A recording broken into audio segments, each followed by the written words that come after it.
When we invest in ourselves, we all shine. Together, we are Black beyond measure.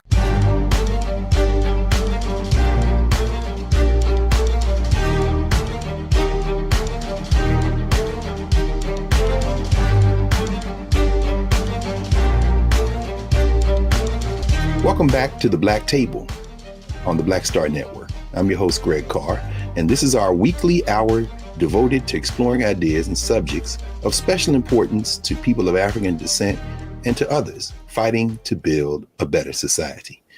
Well, it's been a busy week and a busy first few weeks of the October term of the Supreme Court of the United States of America. And we, of course, in election season, and elections have consequences, particularly when you don't let sitting presidents appoint Supreme Court justices.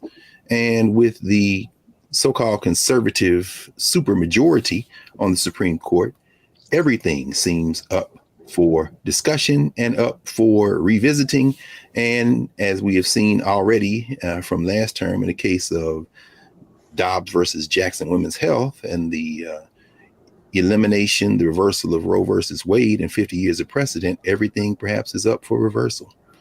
And well, we just heard the affirmative action case that we've all been anticipating being argued before the Supreme Court, Students for Fair Admission, which ostensibly is a organization devoted to fairness for folk of Asian descent, although no Asian plaintiffs seem to have been involved, but against Harvard University and North Carolina, University of North Carolina, ostensibly taking on the issue of race in college admissions. And so, we couldn't resist the opportunity to reconvene our regular legal roundtable. And we are particularly happy that these two professors, these two sisters, are joining us on such quick notice.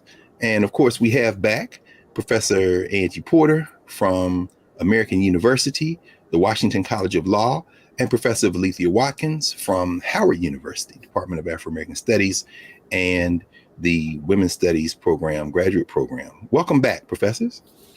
Thank you. Good to be here. Excellent. Well, it's good to see you all. I know you all have been talking about this regularly. So we're going to spend this hour really unpacking what we saw and what you expect will come of the arguments in Students for Fair Admission versus Harvard versus the University of North Carolina. So could you help us initially by letting us know, what are these two cases? I imagine folk kind of know generally they involve affirmative action, but what's going on there?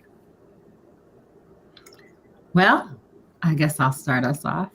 So we're looking at cases against public and private university, and that's by design. Students for Fair Admissions being a kind of a litigation think tank of sorts backed by right-wing legal strategist Edward Blum, who also was behind the Shelby County v. Holder case involving the Voting Rights Act. That case essentially gutted the Voting Rights Act.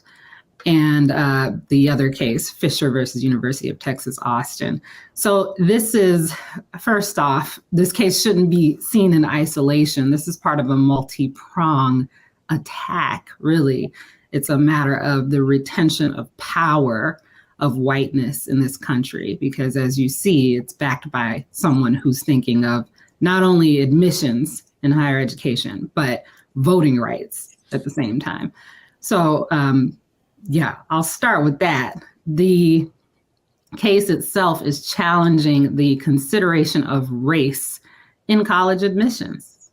It's seeking to overturn a case from 2003 called Grutter versus Bollinger, which really set the stage for diversity, recruitment and admission at higher education, and sets the stage for the discourse around diversity in hiring on the whole across institutions, even outside of higher education.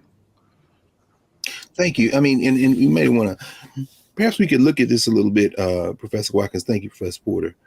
Ed Blum, what is his stake in this? I mean, I've heard him described as a libertarian. I've heard him described as a conservative, but ultimately, why is he so hell-bent on this agenda, as Professor Porter said, between voting rights and now affirmative action? Who is Ed Blum? How should we be thinking about him?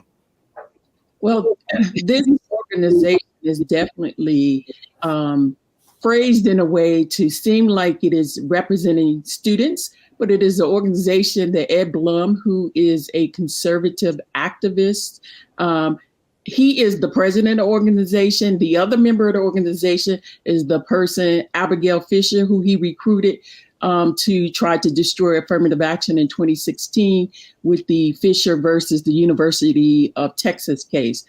So he is not just a conservative, and these are not organic cases. These are very strategically calculated, premeditated cases as a part of a larger movement that Professor Porter mentioned. We have to continue to connect the dot. And this is people who were not happy with the outcome of the civil rights movement. And this is a counter democratic movement. This is to dismantle a lot of the gains that were achieved during the civil rights movement. And so on its surface, he initially tried to use white women to dismantle affirmative action. That did not work in the Fisher case. And so he very calculatedly decided that he wanted to use Asian American students as a front for what is really a white nationalist agenda. And so he figured that if he could divide and conquer different groups, pit them against each other, that would ultimately lead to the victory that he wanted to achieve. Mm-hmm. So ironically, we have a case that is, especially with the Harvard case, that is alleging discrimination against Asian American students, when in fact the lower court, which is closest to the facts, the fact finder, concluded conclusively that the affirmative action admissions program at Harvard did not discriminate against Asian American students. So the fact that this case is before the Supreme Court is really a reaction to the fact that this is an activist court. This court is functioning as a political arm of the Republican Party and the conservative movement. And so that's how we're here today. And in fact, this is good. And this being the Black Table, of course, there's been a lot of coverage. People might have been aware of these kind of general framing issues, but we want to get right down to the questions that really we should be thinking about, particularly people of African descent, around judicial supremacy, the legitimacy of the court, a question of class. This came with my class at Howard Law School the other night as we were talking about this. The fact that most people who go to college in this country go to schools that don't use race as a criteria for admission. And that would include all the HBCUs, the community colleges, most of the public colleges. And we'll talk more about that in the coming segment. But in terms of the politics, as you raise it, Valethia, and now we can kind of, we all know each other very well. So let's just, we get loose with this. 6 justices, seemingly incoherent. And I know, Angie, you listened to all 5.5 hours of these arguments. 5 lawyers, 3 argued on behalf of Harvard and UNC. 2 of the people on the SFFA side are former clerks of Clarence Thomas. In the next segment, we're going to kind of parse through some of the oral arguments and what you all saw in that. But as we kind of begin to wind to the close of this first segment, how did we get this court? I mean, how is this court assembled? You bring up politics. I don't know if either you want to make a quick comment on how we come to the court that we have now to revisit something that nobody was asking to be revisited except these folk with this political agenda. Is this court really now just basically a political assemblage? Absolutely. Yeah, absolutely. No, go ahead. Go ahead. Professor. Well, thank you, Valethia.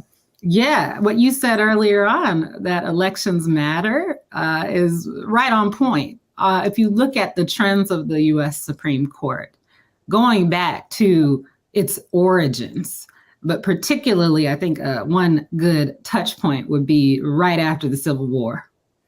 Since then, the trend has been, who is the president?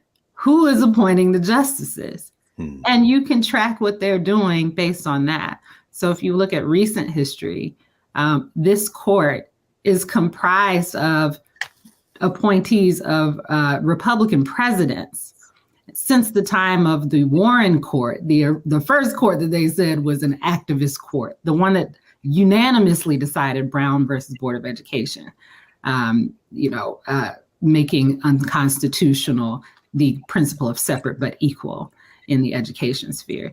The court that's, interpreting the Civil Rights Act of 1964, the Voting Rights Act, that court creates most of the rights that many people today associate with the Supreme Court. Before you go, long after that era.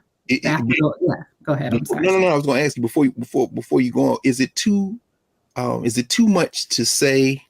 Is it going too far to say that prior to the Warren Court, that the federal bench, and particularly the Supreme Court, as it relates to issues involving us, people of African descent, has been fairly consistently conservative? Oh yeah. That's a truly remarkable thing. People think the courts have had, but we really didn't start winning until the Warren Court, huh? Essentially, yeah, absolutely. And so the Warren Court is like that's an exceptional. It's an aberration. It's an aberration. Yes, that's what I was going for. Right, and that's why even when Thurgood Marshall was on the bench and he was very steeped in history, he basically said when he tried to hold off them dismantling very early on he tried to hold off the dismantling of affirmative action. He basically said we have to look to other branches, Congress, not the court, because he understood that the court has been has been conservative the vast majority of the history and has narrowly read the 14th Amendment to protect corporations more than it protect Black people, when the legislative history was that it was specifically designed to advance the interests of Black people in the context of just coming out of slavery during Reconstruction. So let's hold that over to the next segment. We're going to take a break here in a moment. But it reminds me, Thurgood Marshall, who used to, as he was interviewing his clerks, one of the questions apparently he used to ask them is, do you like writing dissents? Because by then, of course, he wasn't the Warren. It wasn't the Warren Court. It was the Burger Court, of course, as we know. And I hope that you all will continue to help us understand the context for what happens to affirmative action in the 70s that led us to where we are today, and the change in the interpretation of what affirmative action means. So with that in mind, we're going to take a break. And when we come back, we will continue with Professors Angie Porter and Professor Lethea Watkins here at the Black Table, working through this idea of affirmative action, which we're pretty sure is going to end soon. So back in a moment.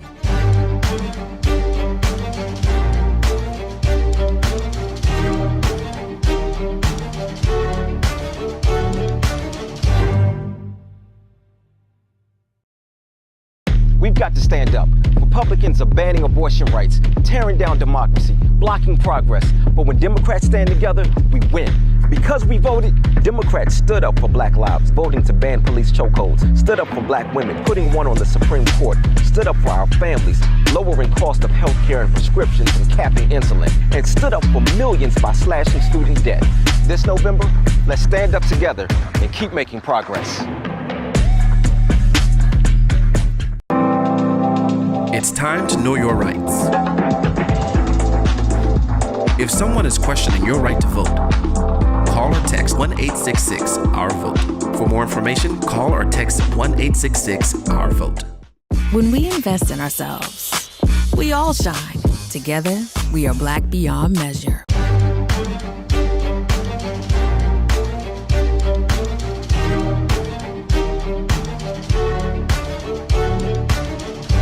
Welcome back to the Black Table here on the Black Star Network. We're discussing the affirmative action cases, SFFA versus Harvard and the University of North Carolina, with Angie Porter and Lethea Watkins. Profs, when we left, you all were beginning to walk us through that aberration in Supreme Court jurisprudence known as the Warren Court. How long did that court last? And the affirmative action case that kind of is at the heart of a lot of this, the Bakke case, was that the Warren Court? A decision of the Warren Court? Or how do we get to the case that basically defines the way we talk about affirmative action today? Well, it's interesting because you mentioned the dissents. None of these arguments are new. You find the arguments that are proffered in SFFA. You find those arguments in the dissents from the 70s, or from the, we'll talk about Bakke in a second, from Grutter. You find all of this there. So it's It's And all Grutter was decided when? These two, the Grutter and Grass. Grutter is decided 2003. Baki's 1978. Mm-hmm. And that was what, the Rehnquist court and the Berger court? Yes. Okay. Okay. And the court is getting, after that kind of watershed aberration moment, the court begins to claw back this revolution that Belethia was talking about in the 1960s. Is that what they doing? Yeah, and track the presidents too, and the presidential appointments of the justices. But quickly, really we could start with Baki. We could really start with the Civil War. I feel like every time we come and talk with we start with the Civil War. Listen, I'm gonna tell you in a minute, y'all gonna talk about these arguments, but listening to Ketanji Onyeka Brown Jackson and Sonia Sotomayor, they living in the 19th century. I'm loving this. So please set the stage. Yes. After the Civil War, we get a situation where the South is just utter terror. They are terrorizing Black people. And the Reconstruction Congress is passing, trying to get bills through. I believe it was Andrew Johnson, the president, tries to veto a civil rights bill. They override his veto and realize, oh shoot, we better amend the Constitution because we have this president who's adversarial to our efforts to help Blacks in this country. So the 14th Amendment comes. Hardcore legal conversation, but that Civil Rights is the Civil Rights Act of 1866, which predates and it's still good law, by the way. So I mean, people, shout out to Byron Allen, who has used it to his own advantage. But anyway, so is that where the 14th Amendment comes from? Congress is trying to. 14th Amendment, yeah. But the 14th Amendment is necessary because of the Dred Scott decision that said no Black person was a citizen of the United States, slave or free, and neither do any Black person in this country have any rights a white person is bound to respect. And so that was the law of the land. And so the 14th was necessary to confer citizenship, but also it gave us the Equal Protection Clause. When so many people are talking about equal rights, that is what they're relying on. So the 13th, 14th, 15th are the Reconstruction Amendments. And ironically, but for the Reconstruction Act of 1867, putting the South out of the United States, except for Tennessee, until they agreed to ratify the 14th and 15th Amendment, likely they wouldn't have passed. And so this is a very conscious, race-conscious Congress that is trying to stop the re-enslavement of Black people, which the Black codes and which the whole slavery by another name was taking place. That's right. And when they say, No, I was going to say very quickly, for not just the law students, but these high school students and folk watching the Black table as the numbers continue to increase, you need a 14th Amendment because, as you say in Dred Scott, Roger Taney, the Chief Justice, basically invents two types of citizenship because there's already a 5th Amendment that says there's equal protection, but the 14th makes the 5th apply to the states as if it shouldn't have applied all along. But go ahead. I didn't mean to interrupt you, Angie. Go ahead. Oh, it's okay. This is all relevant because the reason we're talking about the 14th is because all of the arguments today they come from the 14th Amendment. And the 14th Amendment says what, very quickly, just a basic statement? It has multiple clauses. As Dr. Watkins said, 13th establishes citizenship. 14th Amendment has various clauses. The main clause that's being referenced today is the Equal Protection Clause, essentially saying you cannot treat citizens differently. And they know who they're talking about. I mean, you can look at the legislative history. Sometimes it expressly references race. But they're essentially saying there has to be equal protection under law, all citizens. Which in the North Carolina redistricting case, Justice Brown Jackson just reading them for filth by reading the legislative record, right? You know what they were talking about. Alabama. Alabama. Yeah, not North Carolina, Alabama, right? That's right. Mm-hmm. Yeah. And when they say race conscious and race neutral, race is a proxy word for Black. What they're talking about is Black conscious. A direct word if we look at the legislative conferences on the amendment. So when does this thing move from a direct word for Black to a euphemism basically for white, which is what it seems like that's what Brown Jackson was arguing from the bench and she was grilling these lawyers about, wait, if they can't mention race, doesn't that basically preserve standing for whiteness as an advantage? Now we're talking. I mean, this is, I guess, my point, and I'll end here and get out the way. No. Now we're talking. So the reason we keep going back to 1868 when the 14th Amendment is adopted is because it's clear at that time in history who it's talking about, who it applies to, what the intent is. We're talking about protecting Black people because there's a whole separate regime set up for them after the Civil War in the South. They're being terrorized. They're being prevented from participating in political process. These arguments in these cases flipped the 14th Amendment on its head. So what Justice Jackson and Justice Sotomayor are doing are trying to flip it back right side up and remind people, even though they don't need reminding, they're being disingenuous, and expressly tell people, you have flipped this on its head. All along, the 14th Amendment was meant to avoid excluding and separating people based on race, based on their Blackness. And you are now saying race can't be mentioned at all to benefit Black people or others. So that's antithetical to the origin of the 14th Amendment. So and thank you. And Valethia, as you were talking about the 14th Amendment being used by corporations in the back half of the 19th century, it takes 100 years for Black people to fight their way back into this with the Civil Rights Movement. The Civil Rights Act of 1964, the equal protection claims there that are drawing on this. Heard a lot about Title VI in these arguments. Given that second Reconstruction moment that we often call the Civil Rights Movement and the birth of affirmative action, was affirmative action originally designed 100 years after the Civil War to connect to this original meaning of the 14th Amendment and perhaps try to help Black people and address previous discrimination? Right. So if we actually, we're so used to saying the word affirmative action, but let's think about what it means, taking affirmative steps to bring about equality. So, the stronger argument in favor of equality, not diversity. Not diversity. The strongest argument for affirmative action and what it was originally resting on in 1965 was to remedy past discrimination. There were overt years upon years where the Constitution was not colorblind, that it was used to discriminate legally against Black people. And so now are you talking about remedy past discrimination, but its present effect and its ongoing discrimination? Because when did racism end? Since racism didn't end, since white supremacy didn't end, it is still ongoing and it never came to an end. And so the court, in Bakke, it begins to switch the stronger rationale for affirmative action to diversity. So from remedy, like right now, they don't even talk about remedy past discrimination, present effects of discrimination, and ongoing discrimination. They fictively act like that does not exist. And so all three of us have mentioned Bakke.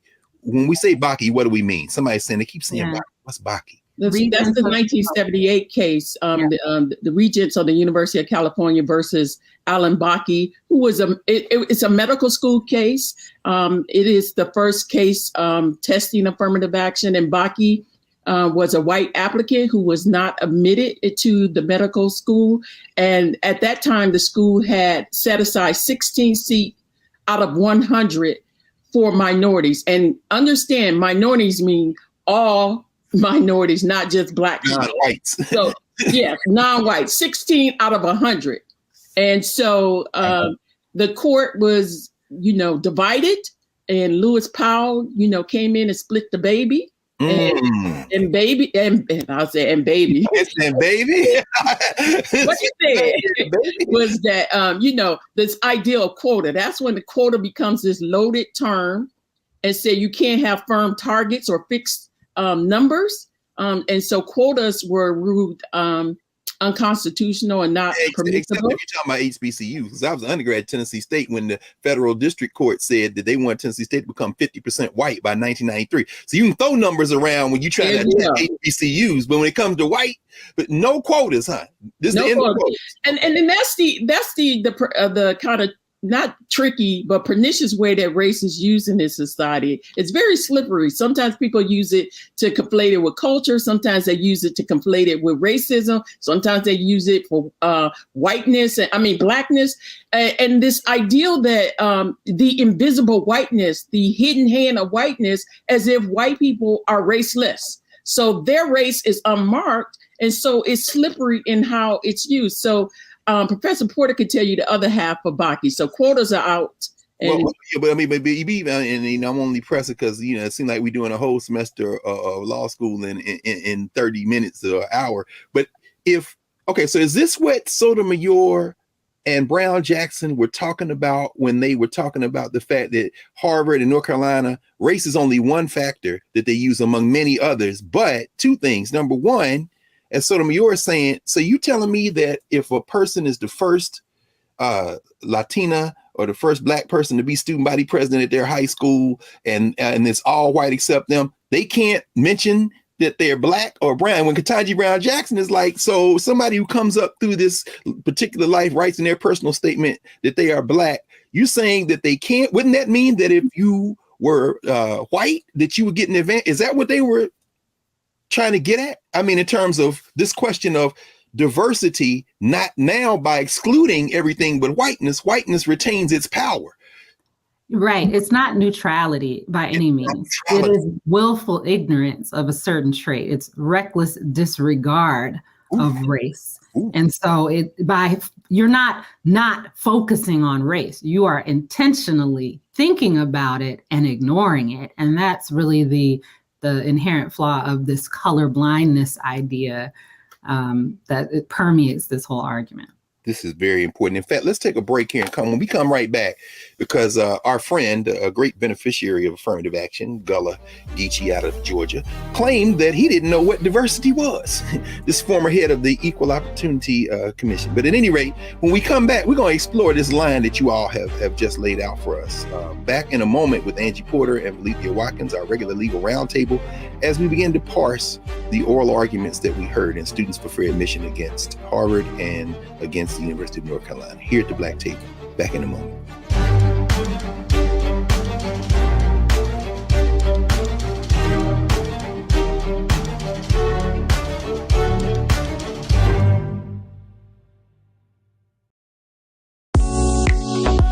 Exercise your right to vote. If the lines are long or you're getting turned away, call or text 1-866-OUR-VOTE. For more information, call or text 1-866-OUR-VOTE. When we invest in ourselves, we're investing in what's next for all of us. Growing, creating, making moves that move us all forward. Together, we are Black beyond measure. We've got to stand up. Republicans are banning abortion rights, tearing down democracy, blocking progress. But when Democrats stand together, we win.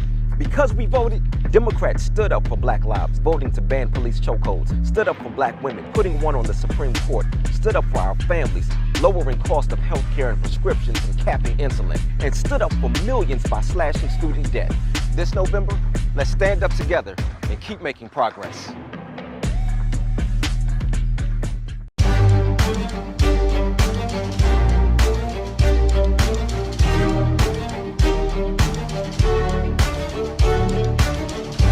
Welcome back to the Black Table here on the Black Star Network. Don't forget, support the Black Star Network, spread the word. We're continuing to grow and build. And you see the kind of quality programming we have here on the network. We're joined again by Valethia Watkins and Angie Porter, two professors who are helping us think through this question of the affirmative action cases we've seen. So when we left, you all were we were right about to enter the room for these oral arguments. You've laid us out with the origins of the 14th Amendment, the Civil Rights Act of 1964, Title VI, the whole question of Bakke in 1978, and then you drew the roadmap from there to Grutter and Gratz in the early 2000s to preserve affirmative action. Maybe let's linger there on a moment. How do you connect then after this whole rationale from the affirmative action goes from addressing discrimination to diversity. What role then did these cases play in the early aughts in 2003, 2004, the Grutter case? What they extended affirmative action. I kept hearing Amy Coney Barrett saying, well, how many more years? How many more years? I'm like, y'all are damn near incoherent in this. Where did she even come up with that? And what does Grutter have to do with that? If I can sit back in Bakke for a second. Well, yeah, of course. Yeah, of course. I don't think this gets enough discourse. Once we have Justice Powell and Bakke, by the way, Bakke is not a mandatory opinion. It doesn't have a lot of weight because it was what's called a plurality. There was no majority in that case. Oh, explain that to us, because people think they decide it's 5-4 or 6-3. What is a plurality, and why is that important here? That means you have no majority. You have multiple opinions. Maybe 4 people write one thing, 4 people write another, 3 write one thing, 3 write another, and the remaining 3. So they're not unified on the rationale behind the result. But the opinion that had the most staying power from Bakke is Justice Powell's decision, as Alethea mentioned. But we need to really talk about that because it answers your question. This is where the U.S. just went off the rails. And anything we talk about after Bakke, we're in a nonsense framework. So all these arguments we can talk about, like, let me write that down. I got willful, reckless disregard, and now nonsense framework. Y'all chop the bar. Go ahead. Anything we talk about when it comes to affirmative action after this, now we're just we're dealing in nonsense. We've been dealt a bad hand. And the example I'm going to raise is Brazil. Brazil. The enslavement capital of the Western Hemisphere has taken a different course. They have said quotas are fine. Quotas are necessary. That's right. Remedying past discrimination is the premise for their legal framework on race. They have never disavowed that. The U.S. disavowed the premise of remedying past societal discrimination. And they nominally in Bakke retained that, and in Grutter, 2003, retained that, if your institution individually discriminated in the past, you have to prove that. You have to show that there was discriminatory intent, which legal folks like all of us know that is extremely hard to do. Beyond us being here speaking English and not being in Africa, right? That doesn't suffice. So they are like, they're going to make it exceptionally hard for you to do the remedying past discrimination. You can't do it as society as a whole. Brazil said, that doesn't make any sense. So then we get to this diversity thing, which is established by Justice Powell and picked up by Justice O'Connor. Here's the thing. There's another line of affirmative action cases in hiring and things. So they're talking about remedying past discrimination and diversity. When you talk about the remedy, and Alethea mentioned this earlier, when you talk about remedying, logically, theoretically, there has to be an endpoint because at some point you will be made whole. This is the theory of it. But, for all of us Black folk, we know, okay, sure. There might be an endpoint. It's going to be multiple lifetimes from now. Right. It might be another 500 years if this country is still here. Right. Then we'll be remedied. But okay, sure, there's an endpoint when everybody's made whole. This is when it gets just totally off the rails. Diversity becomes the compelling state interest that is permissible in the U.S. in order to do affirmative action. Diversity is this, wishy-washy thing that honestly never gives Black people power. At most, it helps Black people be represented at the same level that they are in the greater society, which means we're always at a small percentage in these institutions. So there's never power. But okay, diversity. O'Connor, in 2003, puts a timeline on that. And she's borrowing that from other Supreme Court cases. She doesn't invent that. And this is Sandra Day O'Connor, first Justice Supreme Court, appointed by Ronald Reagan, who's sitting there in this case. And this is University of Michigan case? Yes, University of Michigan. They're using race as a factor in admission. Yes, but get this. Okay. She conflates endpoint logic. Remember how I said if you're remedying something, it makes sense for there to be an endpoint, theoretically. Sure. With diversity, she brings it to diversity.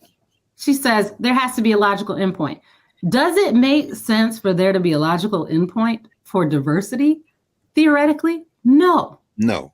Nonsense. Diversity is a check on racism. So what did she say? 1,000 years, 500 years, as you say? She said she pulls a number out of the clear blue sky. Well, I mean, 25 years. It's an arbitrary number. 25 years. 25 years. Wait, 25 years? Right.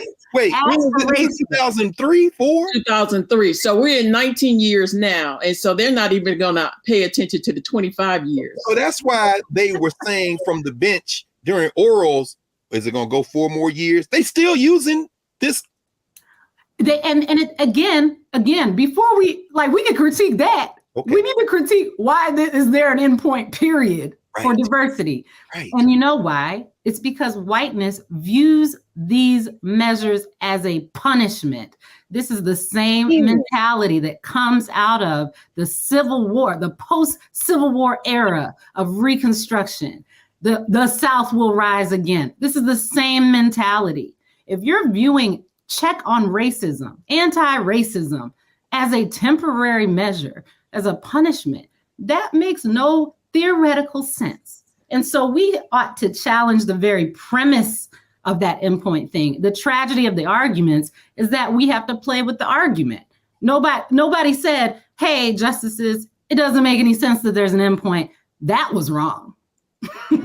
Nobody yet. But I mean, at some point, I mean, clearly, Kagan, not so much, but certainly Brown Jackson and Sotomayor seem to be in the tradition of Thurgood Marshall and Brennan and others as that majority eroded and they're writing dissents, setting up maybe for another cycle when they do have the majority. But what is going on in Clarence Thomas's mind?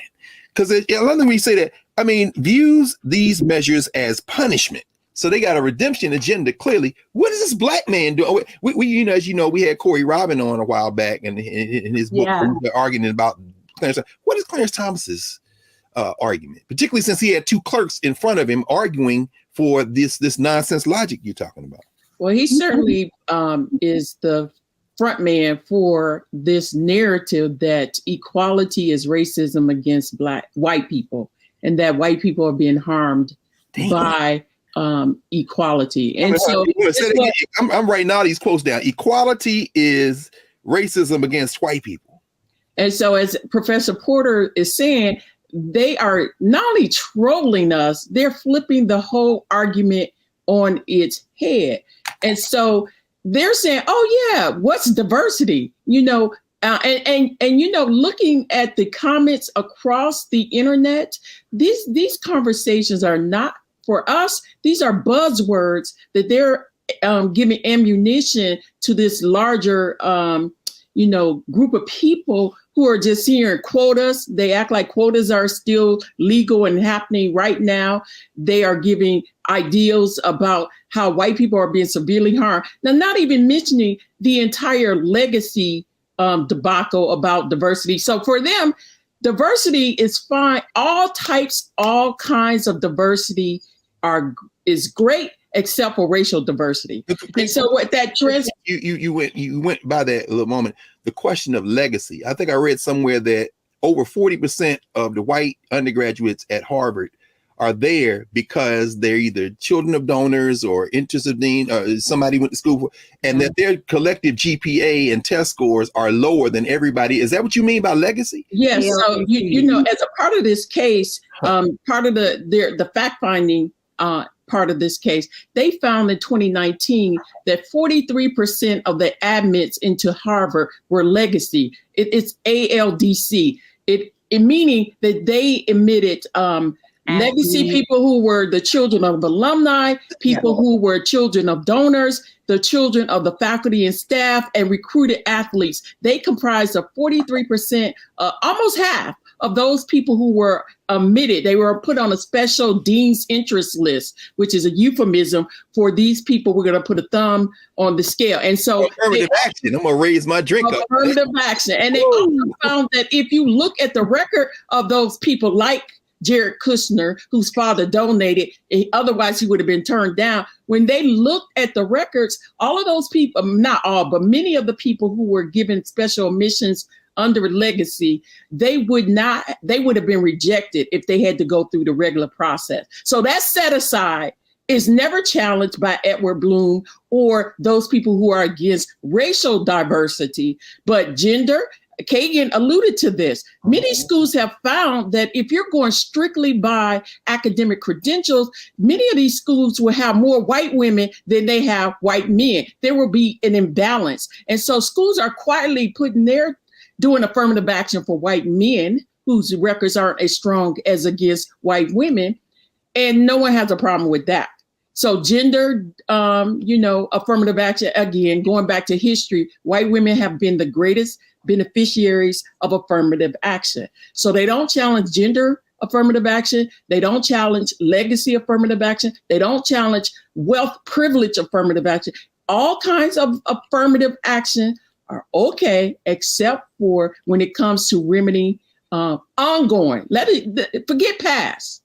Well, we don't need to forget past. Let's have it all. But we're talking ongoing discrimination. There is no reason for this country to fund education based on the housing, the taxes of the housing. So it's built in, it's in the air around us, the disparities in schools, the disparity in resources. And that's how you get to the outcome. And not even mentioning that test scores and all of this are cultural products. They are not objective measures of intelligence. So you don't even begin to have this heavy reliance on test scores until we achieved civil rights victories. And that's when people retreated to the numbers.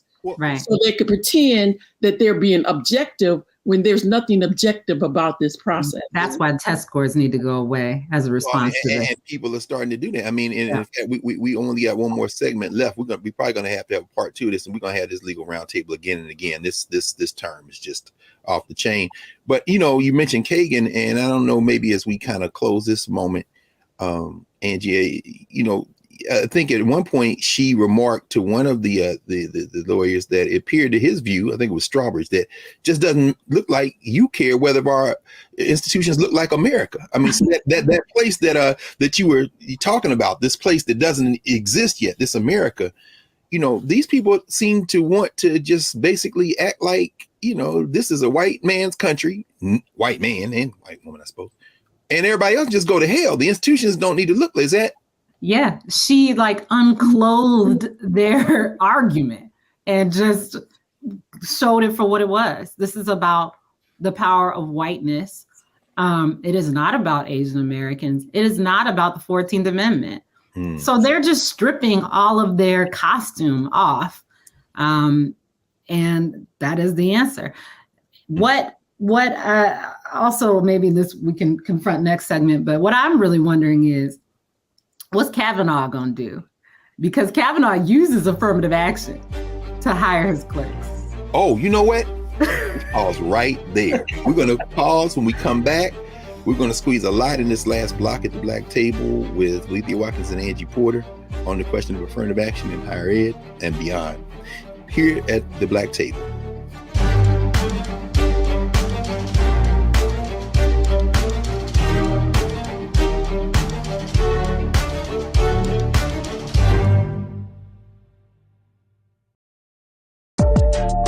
Know your rights before you vote. If you have any questions or a problem voting, call or text 1-866-OUR-VOTE. For more information, call or text 1-866-OUR-VOTE. When we invest in ourselves, we're investing in what's next for all of us. Growing, creating, making moves that move us all forward. Together, we are Black beyond measure. We've got to stand up. Republicans are banning abortion rights, tearing down democracy, blocking progress. But when Democrats stand together, we win. Because we voted, Democrats stood up for Black lives, voting to ban police chokeholds, stood up for Black women, putting one on the Supreme Court, stood up for our families, lowering cost of health care and prescriptions and capping insulin, and stood up for millions by slashing student debt. This November, let's stand up together and keep making progress.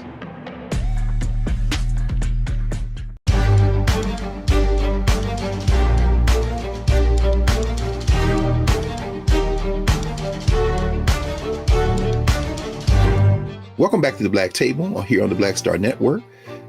Spread the word, and we're going to continue to build here at the Black Star Network. And we're here with our regular legal roundtable, Angie Porter and Valethia Watkins, discussing the affirmative action cases. Let's resume right there. What is Kavanaugh going to do? I didn't realize that he uses affirmative action. He has said that. Yeah, he's been doing that since he was at the DC Circuit, since before he was on the Supreme Court. He's always hired a Black clerk and a woman. But he's not forced to do it. He's just doing it voluntarily. Right. Right. So I guess maybe that would be his. But still, like, you're doing it. So how are you going to wrap this rationale up? They're going to do what they want to do. That's what we're talking about, isn't it? Right. This is raw, naked power. They're not following any principles. If they were, this is being totally different than Dobbs. So in Dobbs, he said, I don't see abortion in the Constitution, so we got to disregard that. Well, I don't see the word colorblind or race neutral in the Constitution. And so I see something different in the 14th Amendment. And the other thing that Dobbs relied, quote unquote, on history. Now they cherry picked the history. Yeah, this case is totally talked about ahistorically, out of context, in the abstract. So let's just drop this in and keep going. In terms of them calling themselves strict constructionists and originalists, it seems like in this issue, and she's really lining out her first few months on the bench, Ketanji Brown Jackson seems like the most originalist member of the Supreme Court at this point. But none of them are. None of them are. Okay. Yeah, they're going to tap into what they're going to tap into. It goes back to what Lisa just said. Reckless disregard, I think you said. Right, and so you're going to see that when I say they're going to do what they want to do, you see Roberts trying to saying, we're in trouble with the military, because the military said, look, we have racial strife and tension in the military when you try to put all white or officer corps over an enlisted group of people that are diverse. But then this reminded me, and when he said that reminded me of the, going back to the 54th and the Civil War, the all color units that they would put white officers over. Anyway, so he already signaled that he's trying to give the military a carve out. And so he tried to. You think he may do that? Yeah, he didn't have the numbers, which is why Kavanaugh is important, huh? Right, but he was trying to split that baby and talk about the differences in the military academies, what they call the service academies, as opposed to regular universities and colleges. But the lawyer for the military and the government pointed out that a lot of their officers also come from ROTC programs at public universities or at private universities. Like Howard. And so you can't sever it out. You can't sever it. Wow. Right. Well, and this is the thing. I mean, not that I'm saying they are going to not do what we expect them to do. I mean, they're gonna get rid of affirmative action, but plurality decisions are a possibility. Do you think so? Complicated. It gets complicated because now we're just talking about rationale and the breadth or narrowness of a decision. Roberts, as we know, is anti-affirmative action, but he's got this whole chip on his shoulder about the legitimacy of the court. And one option is to essentially gut Grutter by saying, by keeping the decision narrow and saying that these schools are violating Grutter without overturning it. Right. I think we're gonna have to have another session because we're gonna have to do a little bit of a lightning round here to get enough. You say everybody has something to hold on. So first of all, who do you expect to write this opinion? If it's plurality opinion, I guess everybody could write. But I mean, Clarence Thomas, for example, I know he's been waiting his whole 30 years on the bench. I mean, who's gonna write this opinion, do you think? Thomas. Damn. Clarence Thomas gonna write his opinion. Okay, all right. So we kind of know what you expect. Okay. Does this continue to erode the idea of judicial supremacy? Are people going to trust it? We don't know what they're going to say, but what do you think? Well, the legitimacy of the court is it's really revealed now. People have more clarity, and in some respects, this has been going on all along. So Right. we now can be, it's more overt. It's the same thing. All of this mindset, what we see with white nationalism, it never went away. But every time we said it before, as recent as when Jamil Hill called Trump a white nationalist or pro-white supremacy and got fired from her job, that people were still said, anytime we say it, they gaslight us and say it didn't exist. So what Trump did is just reveal what has never went away.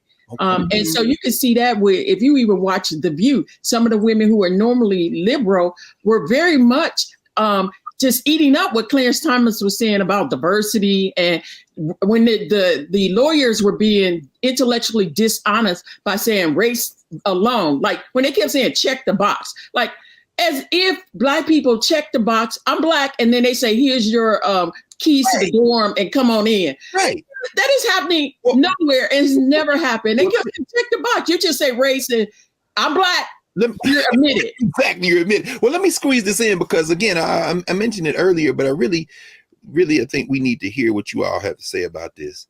You know, what does this change when they end affirmative action? Again, most people who apply to schools don't go to schools where race is used as any type of admission. I mean, you know, we didn't go to them.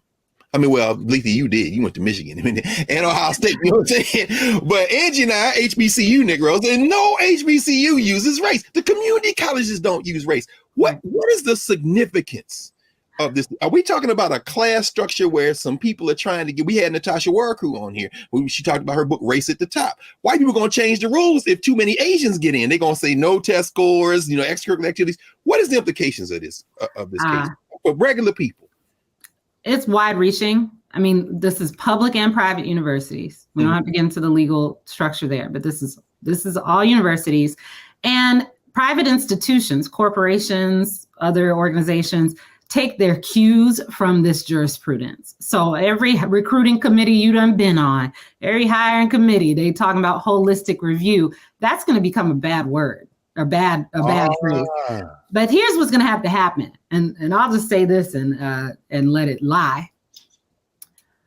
At a point for the higher education institutions, there's going to have to be resistance.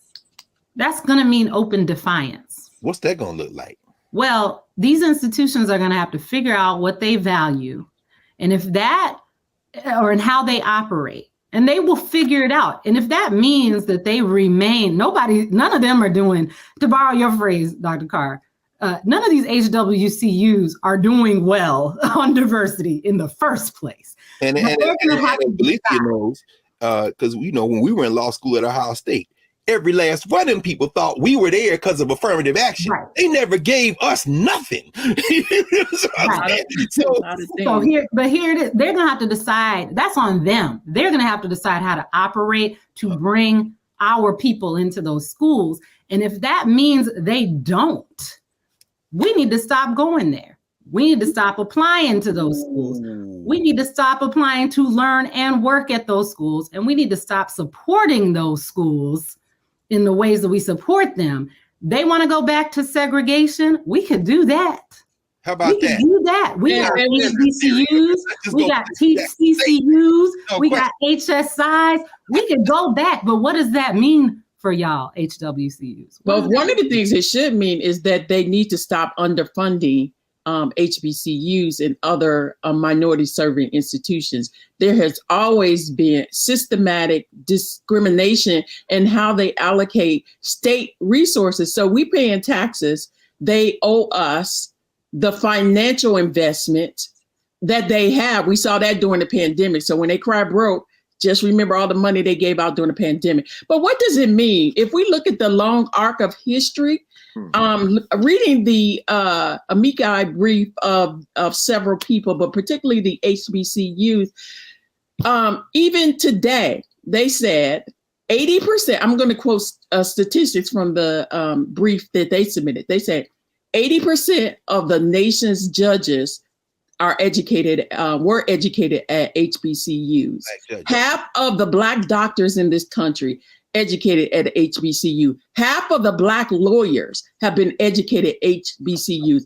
40% of Congress, the Black people in Congress, were educated at HBCU. They say in recent history, in terms of the number of students Howard has sent to science and engineering PhD program outstrip what Harvard, MIT, Stanford combined, Yale combined have submitted. And then we look at Howard with what is that in support? Is that in support of affirmative action, or that's in support that our own, even with affirmative action, where people are really creating the professionals is what HBCUs have done the entire time. So let's balance it out. And that's where you say the class thing.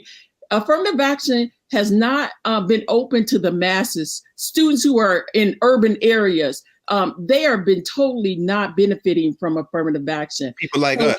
Right. The working class have not benefited. Right. The place that has really educated with less, making bricks without straw has been our institution. So, and we've seen since the George Floyd, Breonna Taylor mass movement that there's been a resurgence in wanting to come here, go where you are valued and wanted and not just tolerated. And students have been able to say to their parents, the elite students, we're seeing a resurgence of that. And we have to balance that out too. Our students can't totally just say, oh, well, we're going to go with the same profile that Harvard would and leave out the working class and the poor that are important features of these institutions. Morehouse, Howard, and Spelman are not the black Harvard. That's not a compliment. And Harvard definitely not the white Morehouse, Spelman, and Howard. We got a different mission. That's exactly right. Well, we should anyway. Well, we should. That's the fight. That's the internal fight. That is the internal fight. And on that note, I hate to bring this to a pause. I won't say a close because we still got this independent state legislature case coming up, the Indian Child Welfare Act, so many things. So we're going to reconvene this legal roundtable shortly as these oral arguments come. But I want to thank both of you all for carving out some time just to help us think about this, because y'all done put everything on the table. And thank you so much, Angie Porter of American University, Washington College of Law, Lethea Watkins, Howard University, Department of Africana Studies, and Women's Graduate Studies. So thank you all both for joining us. Y'all gave us a lot to think about this morning. Thank you. Thanks for having us. Thank you all always. We'll see you again soon. So we're going to come back in a moment, clear the table, and prepare for our next session here at the Black Table. Back in a moment.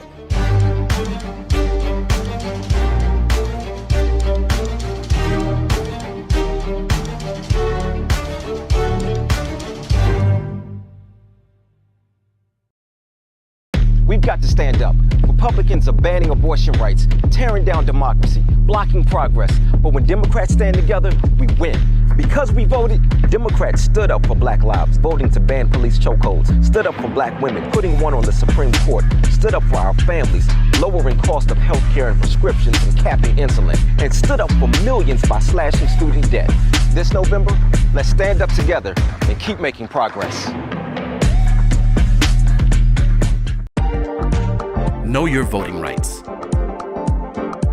If you are unsure where to vote or don't know if your polling location has changed, call or text 1-866-OUR-VOTE. For more information, call or text 1-866-OUR-VOTE. When we invest in ourselves, we all shine. Together, we are Black beyond measure. When you talk about Blackness and what happens in Black culture, we're about covering these things that matter to us, speaking to our issues and concerns. This is a genuine people-powered movement. There's a lot of stuff that we're not getting. You get it, and you spread the word. We wish to plead our own cause. Too long have others spoken for us. We cannot tell our own story if we can't pay for it. This is about covering us. Invest in Black-owned media. Your dollars matter. We don't have to keep asking them to cover our stuff. So please support us in what we do, folks. We want to hit 2,000 people, $50 this month, raise $100,000. We're behind 100,000, so we want to hit that. Y'all money makes this possible. Checks and money orders go to P.O. Box 57196, Washington, D.C. 20037-0196. The Cash App is $RM Unfiltered. PayPal is R Martin Unfiltered. Venmo is RM Unfiltered. Zelle is Roland at RolandSMartin.com.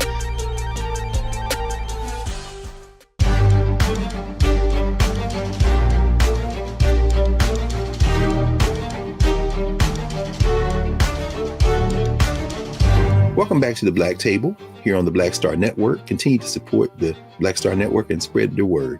Today, you saw another reason why the Black Star Network is so important.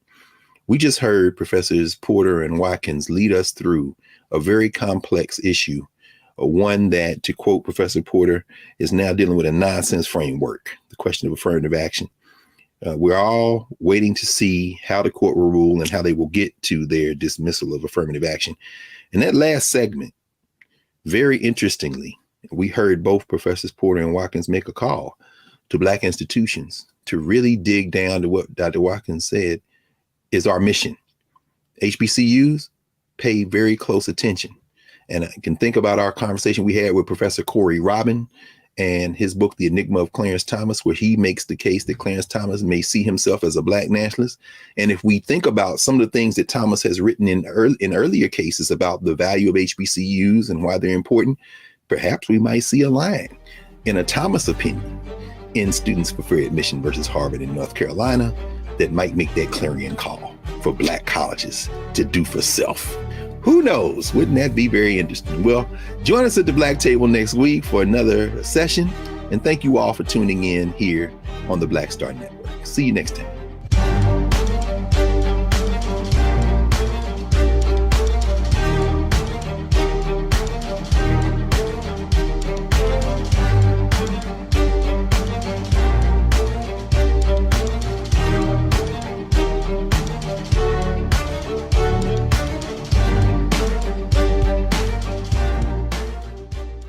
When we invest in ourselves, we all shine.